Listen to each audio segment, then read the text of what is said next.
제가 고등학교 때 있었던 일입니다. 제가 다니던 고등학교에서 당시 굉장히 유명했던 도전 골든벨이라는 프로그램을 촬영하게 되었습니다. 무슨 프로그램인지 아시나요? 이 프로그램은 한국에서 각 고등학교마다 이렇게 찾아가서 대표 학생들이 나아가서 여러 가지 퀴즈 프로그램들을 맞추면서 최종 단계까지 남아있는 학생이 땡땡땡 골든벨을 울리면 어마어마한 상품을 주는 그런 고등학생 퀴즈 프로그램이었습니다. 이 프로그램에 나갈 대표 학생을 선발한다고 학교에서 학교 자체적으로 퀴즈 대회를 열었습니다. 텔레비전에 출연할 수 있는 좋은 기회라고 생각했던 저는 열심히 준비해서 학교 자체 퀴즈 대회에 참가를 했습니다.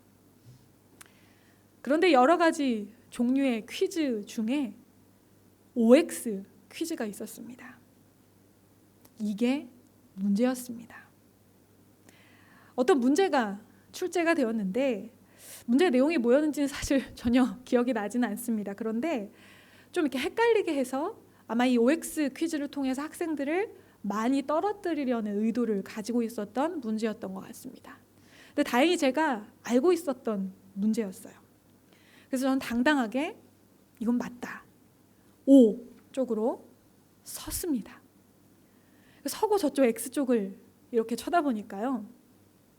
평소에 공부를 좀 잘한다고 하는 아이들이 X 쪽에 몰려있는 것 아니겠습니까? 심지어 거기 서 있는 친구들 중 한 명이 제게 속삭이듯이 손을 이렇게 흔들면서 이리 와, X야 라고 말하는 거예요. 제가 알고 있던 정답이 의심되기 시작했습니다. 그리고 의심은 점차 확신이 되었습니다.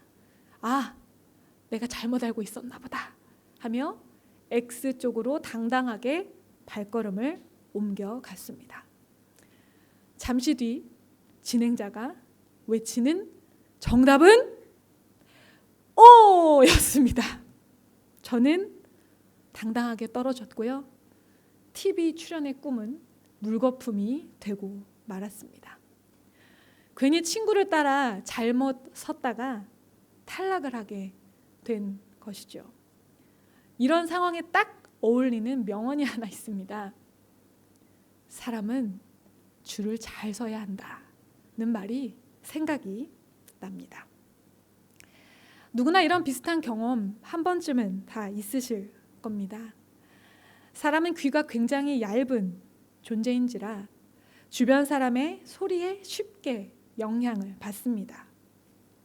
세상이 말하는 소리에 쉽게 흔들립니다. 결정적으로 중요한 선택의 시간에 우리는 이 소리에 이리 움직였다, 저 소리에 저리 움직이곤 합니다. 그렇게 휩쓸려 다니며 엉뚱한 선택을 하는 바람에 돌이킬 수 없는 결과가 찾아와 낭망하기도 합니다. 여러분은 어떻습니까? 선택의 순간에 여러분은 어떤 소리에 귀를 기울이십니까? 오늘 마가복음 15장을 통해 결정적인 선택의 상황에서 전혀 다른 두 소리에 귀 기울였던 두 사람의 이야기를 함께 살펴보고자 합니다. 첫 번째 인물을 먼저 만나기 위해 우리는 인류 역사상 가장 불의한 재판 중 하나였던 빌라도의 재판에 관한 이야기를 하지 않을 수가 없습니다. 빌라도의 풀네임은 폰티우스 필라테우스입니다. 로마 이름이죠. 이 이름의 뜻은 창을 가진 자라는 뜻입니다. 빌라도는 로마의 티베리우스 황제 때 유대, 사마리아 그리고 이두메 지역을 다스렸던 총독이었습니다. 당시 유대의 총독은 유대인들에 대한 사형 집행권 그리고 지방 법원이 결정한 것을 변경할 수 있는 권한, 대제사장에 대해서 임명하고 해임할 수 있는 권한, 군사, 사법, 종교 두루두루 많은 분야에 대해서 절대적인 권력을 가지고 있는 자가 바로 총독이었습니다. 그러니 지방의 공회가 자체적인 재판을 통해서 어떤 사형을 결정했을지라도 사형을 실제로 집행하기 위해서는 이 총독의 승인이 반드시 필요했던 것입니다. 오늘 본문 속에서 어떻게 해서든지 빨리 예수에 관련된 문제를 해결하고 싶었던 대제사장들은 예수님이 잡혀 오시자마자 신문을 시작합니다. 당시 유대 지역의 최고 의사결정 기관은 산헤드린 공회라는 이름을 가진 공회였습니다. 이 공회는 의장으로 대제사장을 세웠고 바리새인, 제사장 계급을 독점하고 있던 사두개인, 서기관, 장로 등 백성들의 대표 70명으로 구성이 되어 있었습니다. 유일신 하나님을 경외하며 율법을 목숨처럼 여기는 유대인들은 로마의 통치 하에서도 율법으로 유대 사회를 다스리는 것을 포기할 수가 없었습니다. 따라서 정치 문제를 제외한 이스라엘 사회에서의 입법과 사법에 관련된 모든 문제들은 이 산헤드린 공회에서 총괄하였습니다.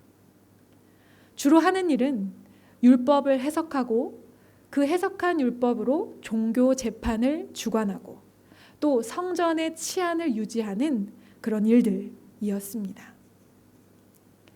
왜 유독 바리새인과 서기관들, 제사장들이 예수님과 부딪혔는지 조금 더 이해가 되시지 않으십니까?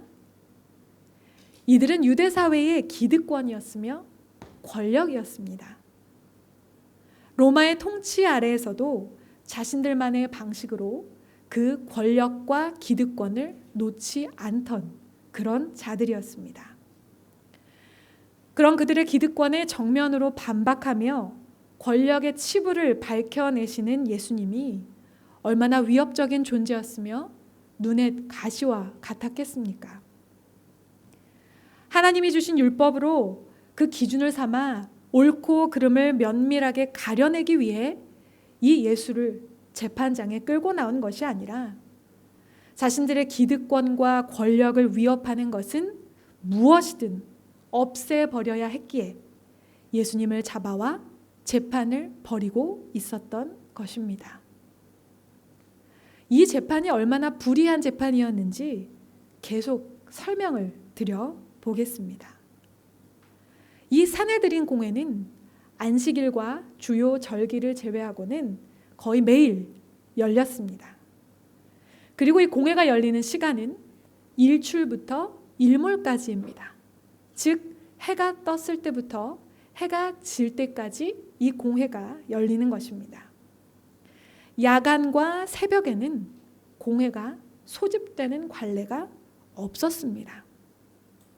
재판 시에는 항상 율법을 따라 2명의 증인이 있어야 했습니다. 그리고 사형에 해당되는 죄는 다시 한번 심의를 거치고 판결해서 억울한 사형수가 발생하지 않도록 조심 또 조심하였습니다. 또한 사형이 확정이 되었다 할지라도 죄를 고백하고 돌이킬 수 있는 회개의 기회도 제공되었었다고 합니다. 이만큼 설명을 듣고 보니 좀 이상하지 않으십니까? 저 기준들 중에 예수님에 관한 재판에서 적용되었던 것은 아무것도 없었던 것입니다. 예수님에 대한 재판은 대체 어떤 기준으로 진행되었기에 이토록 속전속결로 진행이 된 것입니까? 아직 해가 뜨지도 않은 새벽에 공회를 열어 예수님에 대한 사형을 내려도 되는 겁니까? 거짓 증인을 급히 세우는 바람에 서로 말도 맞추지 못한 증인들의 증언을 효력 있게 받아들여도 되는 겁니까? 사형안 결정한 후에는 재심도 하지 않았습니다. 일말의 망설임도 없이 곧바로 최종 결정권자인 총독 빌라도에게 예수님을 데려간 산헤드린 공회의 판결은 불법 중에 불법이요, 법과 기준을 무시할 만큼 음흉한 목적이 있었던 불의한 재판이었던 것입니다. 이렇게 산헤드린 공회에서 불의하게 결정된 예수님에 대한 사형이 집행되기 위해서는 유대 총독이었던 빌라도의 최종 승인이 있어야 했습니다. 아까 말씀드렸다시피 사형을 집행할 수 있는 권한은 총독에게 있었기 때문입니다. 물론 빌라도에게는 이 산헤드린 공회의 결과를 다시 뒤집을 수 있는 권한도 있었습니다. 그는 이 지역의 명실공히 최고 결정권자였습니다. 이 굉장한 결정 앞에 빌라도는 어떤 선택을 하게 됩니까? 빌라도는 이 중요한 결정 앞에 잠시 동안이지만 고민을 하였을 것이라 생각할 수 있습니다. 그리고 이 상황 속에서 빌라도에게 많은 사람들의 많은 말이 들려옵니다. 먼저는 그의 아내입니다. 마태복음 27장 19절의 말씀을 제가 읽어드리겠습니다. 총독이 재판석에 앉았을 때에 그의 아내가 사람을 보내어 이르되 저 옳은 사람에게 아무 상관도 하지 마옵소서. 오늘 꿈에 내가 그 사람으로 인하여 애를 많이 태웠나이다 하더라. 빌라도의 아내는 성경 속에 딱 한 번 등장합니다. 이 부분을 가지고 앙투아네트 메이라는 한 작가는 빌라도의 아내라는 소설을 씁니다. 성경의 내용과는 크게 상관없는 소설이지만 이 작가의 상상력을 잠시 빌리자면 빌라도의 아내에게는 예지력이 있었던 것 같습니다. 어느 날 꿈자리가 너무나 불편하였는데 잠을 깨고 보니 그날 바로 예수라는 자의 재판이 열린다는 것입니다. 그의 아내는 이 뒤숭숭한 꿈자리가 저 예수라는 자와 관련이 있다는 것을 직감적으로 알아차립니다. 그리고 예수가 옳은 사람이라는 것을 알고 있었습니다. 그리고 그에 관해 함부로 재판해서는 안 된다고 빌라도에게 전합니다. 빌라도의 아내뿐만이 아닙니다. 누가복음 23장 15절의 말씀을 함께 읽어보겠습니다. 헤롯이 또한 그렇게 하여 그를 우리에게 도로 보내었도다. 보라, 그가 행한 일에는 죽일 일이 없느니라. 아멘. 같은 내용을 담고 있는 누가복음에는 유일하게 예수님의 재판이 산헤드린 공회에서 빌라도에게 넘어갔다가 빌라도가 다시 잠시 분봉왕 헤롯에게 예수를 보냈다. 다시 빌라도에게 돌아오는 과정이 기록되어 있습니다. 빌라도는 예수와의 짧은 대화에서 단번에 그에게 죄가 없다는 사실을 알아챘고 무리에게 예수는 죄가 없다고 공포합니다. 그리고 무리는 격렬히 반발합니다. 여기에서 주춤하며 두려워진 빌라도는 자신의 책임을 조금이라도 나누어 보고자 유대의 분봉왕이었던 헤롯에게 예수를 보냅니다. 헤롯 역시 예수와 몇 마디 대화를 나눠보니 이 사람에게 아무 죄가 없다는 것을 알게 되었고 예수를 다시 빌라도에게 보내며 이 자에게는 죄가 없다는 사실을 함께 전달합니다.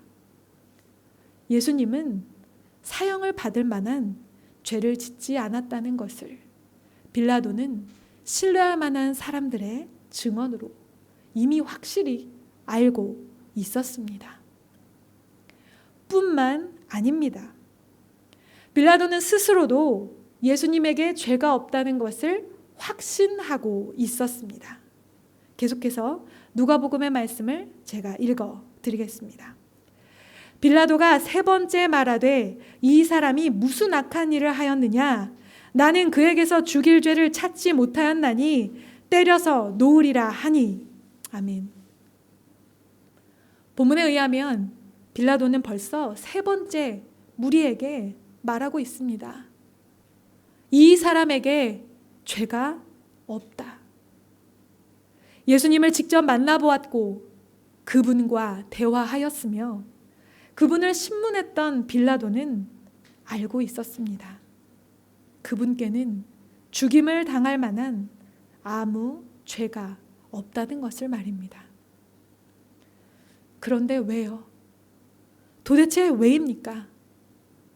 이미 자신에게 넘어올 때부터 불법으로 가득했던 이 재판, 피고에게 아무런 죄가 없음이 너무나 확실해지는 이 상황에서 빌라도는 대체 무슨 이유로 예수를 십자가에 못 박으라는 십자가형을 언도하게 된 것입니까? 마가복음 15장 15절의 말씀 함께 읽어보겠습니다. 빌라도가 무리에게 만족을 주고자 하여 바라바는 놓아주고 예수는 채찍질하고 십자가에 못 박히게 넘겨주니라. 빌라도에게는 정말 많은 소리들이 들려왔습니다. 꼭 들어야 할 지인들의 충고, 진실이 담긴 증언과 자기 확신까지 말입니다. 그러나 빌라도의 마음을 정작 움직인 소리, 아니 스스로 마음을 움직이고자 받아들인 소리는 진실의 소리가 아니었습니다. 성난 무리의 외침이었습니다. 불의한 재판으로 자신들의 기득권을 지키려는 제사장들에게 충동질 당한 무리의 외침이었습니다. 예수를 십자가에 못 박으라, 못 박으라. 안 그래도 유대의 전통과 신앙으로 똘똘 뭉친 유대인들은 로마에게 너무나 진압하고 다스리기 어려운 민족이었습니다. 자신이 총독으로 다스리는 동안 만약 한 번이라도 밀란이 일어나고 문제가 생기면 자신의 자리와 목숨은 위험해질 것입니다. 자신의 안위를 위해, 가진 것을 지키기 위해 무리에게 만족을 주는 일은 빌라도에게 진실보다도 중요한 일이었던 것입니다. 무리의 소리를 듣기로 선택한 순간 빌라도는 공정하게 재판해야 한다는 의무감, 진실을 외면해서는 안 된다는 책임감을 전혀 느끼지 못했습니다. 여전히 자신을 인정하지 않는 유대 기득권자들에게 자신이 최고의 결정권자임을 과시하며 언제 일어날지 모를 유대인들의 반란을 막고자 그들의 주장을 따라 진실을 덮어버리고 그들이 원하는 판결을 내렸습니다. 예수님은 빌라도의 결정으로 십자가형에 처하게 되십니다. 로마인들조차 입에 올리기 수치스러워할 만큼 잔인하고 끔찍한 형벌이 그럴 만한 아무 죄가 없는 무고한 예수님께 내려지게 된 것입니다. 빌라도는 이 한 번의 선택으로 지금까지도 우리 입에 가장 자주 오르내리는 성경 인물 중에 한 사람이 됩니다. 여러분 사도신경을 외우십니까? 나는 전능하사 천지를 만드신 하나님 아버지를 믿습니다. 나는 그의 아들 우리 주 예수 그리스도를 믿습니다. 그는 성령으로 잉태되어 동정녀 마리아에게서 나시고 본디오 빌라도에게 고난을 받아 십자가에 못 박혀 죽으시고. 저는 처음에는 이 부분이 참 의아했습니다. 왜 본디오 빌라도인가? 가룟 유다에게 배신을 당하시어 십자가에 못 박혀 죽으시고 가룟 유다에게 팔림을 당하시어 십자가에 못 박혀 죽으시고 이게 더 어울리는 것이 아닌가? 그런 생각을 해 보았습니다. 그러나 어른이 되며 세상 속에서의 경험들이 점점 더 쌓여져 가며 성경을 더 넓게 이해하고 바라보며 왜 기독교의 전통 속에서 고백되는 신앙 고백 속에 본디오 빌라도가 예수님을 십자가에 못 박은 결정적인 인물로 등장하는지를 알게 되었습니다. 그는 가장 결정적인 선택의 순간에 진실을 외면하고 자신의 안위를 위해 세상의 소리와 비굴하게 타협한 인물이었던 것입니다. 그렇다면 이제 그 반대의 선택을 보여준 인물을 함께 만나볼 차례입니다. 그 사람은 아리마대에 살고 있던 요셉이란 인물입니다. 흥미로운 사실은 그가 아까 설명드렸던 산헤드린 공회의 회원이었다는 것입니다. 아마 공회의 의결을 통해 예수에게 사형을 언도하는 자리에도 함께 하고 있었을 것입니다. 그러나 요셉은 유대 기득권자들의 예수를 향한 끊임없는 비난과 저주의 소리 가운데서도 자신의 소신과 신앙을 지켰던 인물이었습니다. 아리마대 사람 요셉에 관한 설명은 누가복음에 더 자세히 기록이 되어 있습니다. 누가복음 23장 50절과 51절의 말씀을 함께 읽겠습니다. 공회 의원으로 선하고 의로운 요셉이라 하는 사람이 있으니 그들의 결의와 행사에 찬성하지 아니한 자라. 그는 유대인의 동네 아리마대 사람이요 하나님의 나라를 기다리는 자라. 아멘. 요셉은 공회 의원으로 활동하고 있었지만 선하고 의로운 사람이었습니다. 그리고 죄가 없으셨던 예수님에게 사형을 언도하는 산헤드린 공회의 결정에 찬성하지 않았던 인물이었습니다. 같은 이야기를 담고 있는 요한복음에서는 그가 예수님의 제자였으나 유대인들이 두려워 그것을 숨겨왔다고 기록하고 있습니다. 그는 무엇을 두려워했던 것일까요?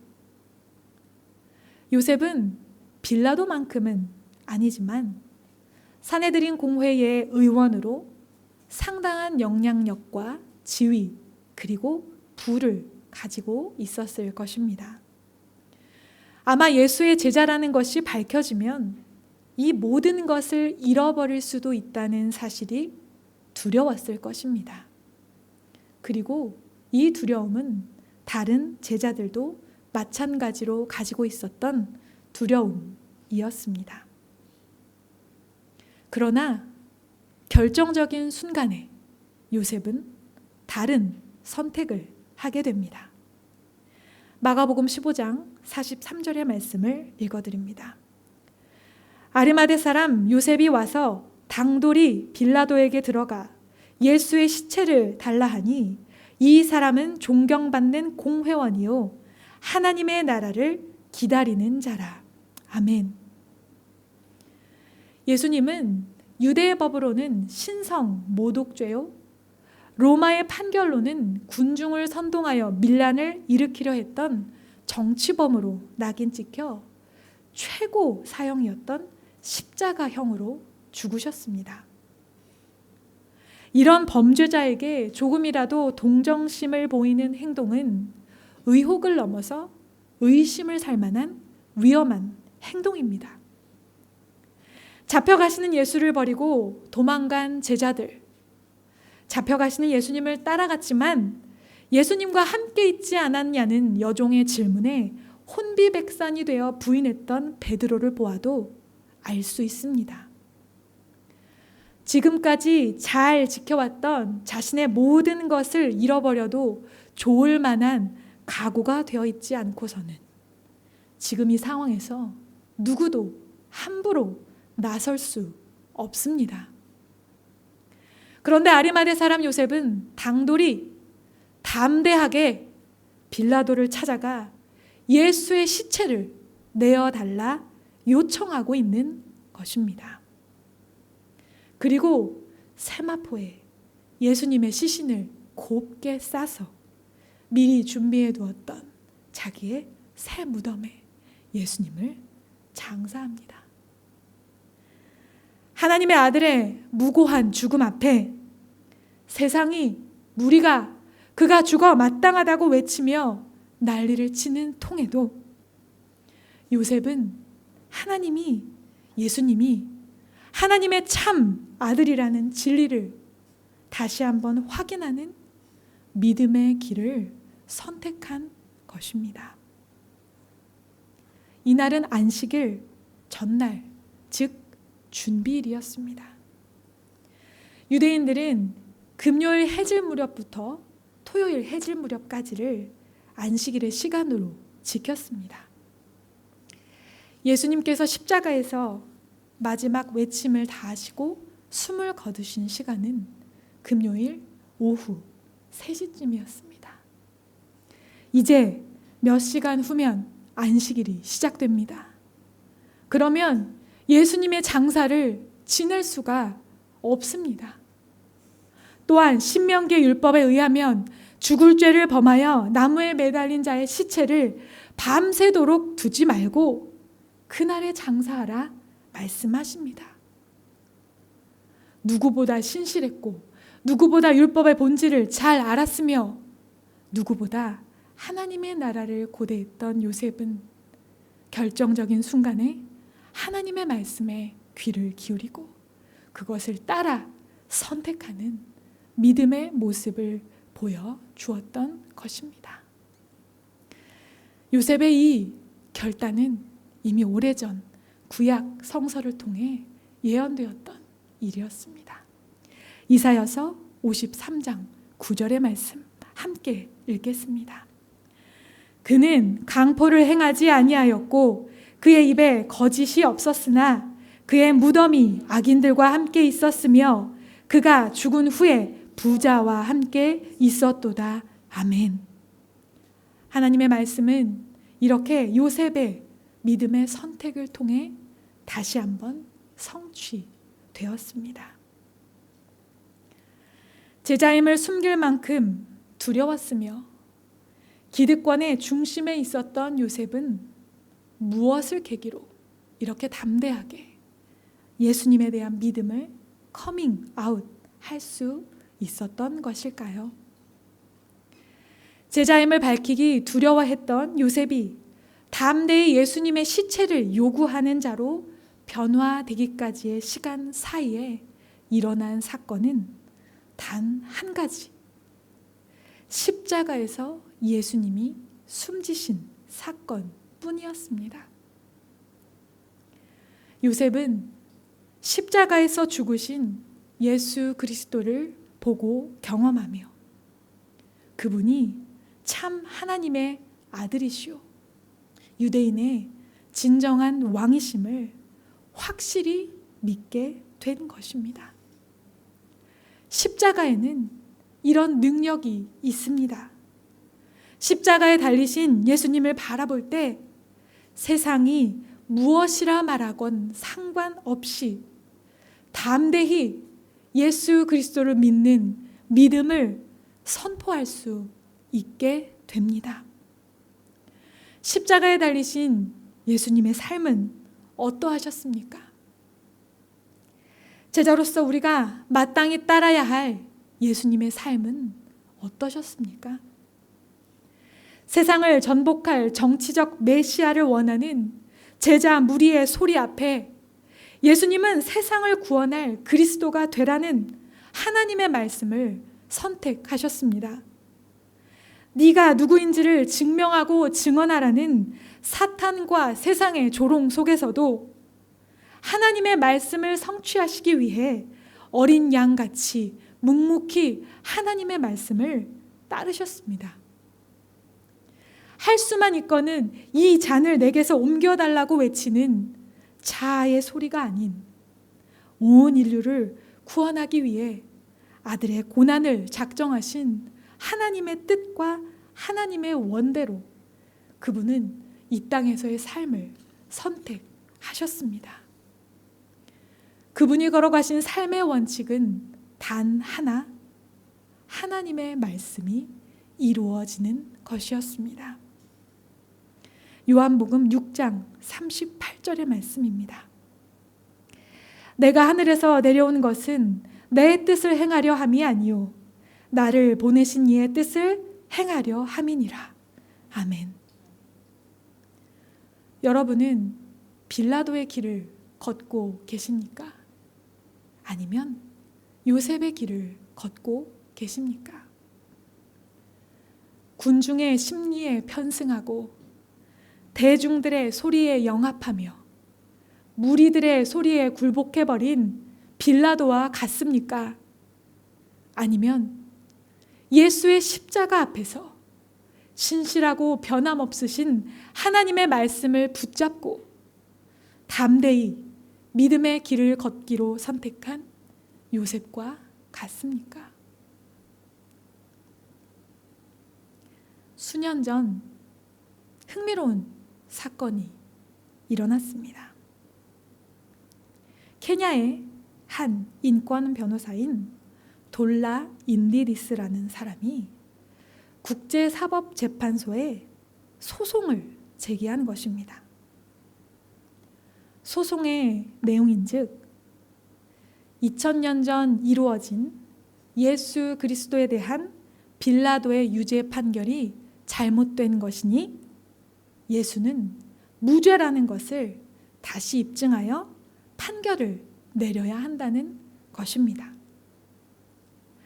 예수 그리스도에 대한 유죄 판결은 재판소의 선입견, 편견의 남용, 재판소의 사법적 오판 등으로 예수 그리스도의 인권을 악의적이고 선택적으로 판결을 한 것이기 때문에 위법이다 라고 주장했습니다. 재판의 결과는 어떻게 되었을까요? 안타깝지만 아무도 모릅니다. 왜냐하면 2000년 전에 이미 열렸던 이 재판에 대해서 다시 판결을 내릴 수 있는 권한이 이 국제사법재판소에게 없었기 때문입니다. 법률 전문가들은 돌라를 비웃었습니다. 어리석고 무모한 짓을 벌였다고 비난했습니다. 하지만 돌라의 이 무모한 도전은 세상에 예수님께서 정말 무죄셨다는 것, 그분이 십자가에 달리신 것은 정말 인류를 구원하시기 위함이라는 복음을 전하는 계기가 된 것은 확실한 것 같습니다. 웃고 넘어갈 하나의 해프닝으로 끝날 일이었지만 오늘 말씀과 연관지어 우리는 다시 한번 생각해보지 않을 수 없습니다. 우리는 일상의 크고 작은 일들 앞에서 끊임없이 선택을 하며 살아갑니다. 결정의 순간에 우리는 어떤 소리에 귀를 기울이며 그 소리를 따라 선택하고 있습니까? 다수의 소리와 세상의 흐름에 우리도 따라야 하는 것 아닌가? 이 끊임없는 유혹 앞에 우리는 무엇을 선택하며 살아가고 있습니까? 예수님은 무리의 소리와 함성에 대답하지 않으셨습니다. 군중에게 굴복하지 않으셨습니다. 예수님께 군중은 구원해야 할 대상이었지 굴복하거나 타협하거나 비위를 맞출 대상이 아니었기 때문입니다. 우리는 오늘 다시 십자가 앞에 섭니다. 내가 매달려 있어야 할 저곳에 나 대신 모든 죄를 짊어지고 매달려 죽으신 예수님 앞에 섭니다. 그 십자가의 능력을 진정으로 믿고 살아가는 사람은 세상 속에서 당당히 믿음의 길을 선택합니다. 대세를 따르는 것이 아니라 하나님의 뜻을 따릅니다. 세상과 무리의 소리에 굴복하지 않고 하나님의 말씀에만 반응합니다. 그렇게 나 홀로 외롭지만 세상이 가지 않는 길을 걸어가는 것이 바로 믿음의 삶입니다.